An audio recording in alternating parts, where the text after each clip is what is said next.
In this video, I want to talk about how you develop a niche finder's mindset or a niche finder's mindset, depending on how you care to pronounce it. And in doing so, you need to look at the world slightly differently. You need to develop a sort of an outside of the box way of thinking. Now, there are practically an unlimited number of niches out there.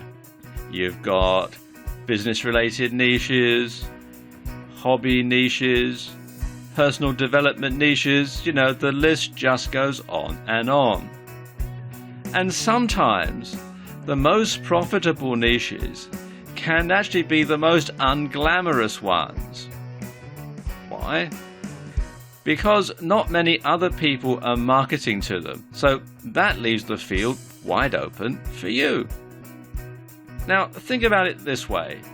Any problem or need is a niche.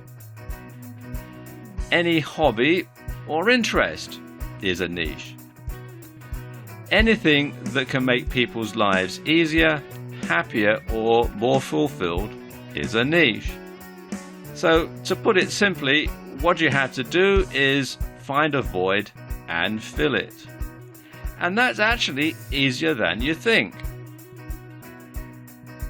When it comes to problems that people face, either in their personal life or in their business life, when it comes to things to do with hobbies or pastimes, sometimes people can be so close to the problem that they literally can't see the forest for the trees. They really can't. They're so focused on the problem that they do not see the bigger picture. Now, that gives you an advantage because you can see things from a distance because you're not so close to the problem. You can look at the problem from a different angle from the one that they're looking at. You can look at the problem from a greater distance than they're looking at. And you might see the answer looking, staring them straight in the face, but they can't see it. But you can. And that's where you have the advantage. Now, how do you do that? Well, quite simply, you have to look at the world through the eyes of a problem solver.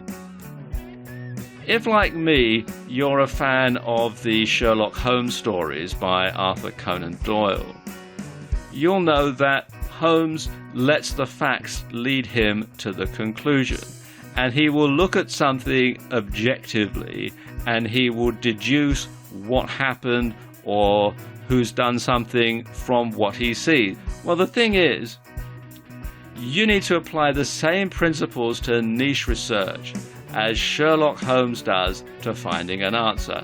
And if you do that, well, quite simply, you can't go wrong because you're going to find the answers, and the answers are in the niches. And once you have the answer, you have the niche.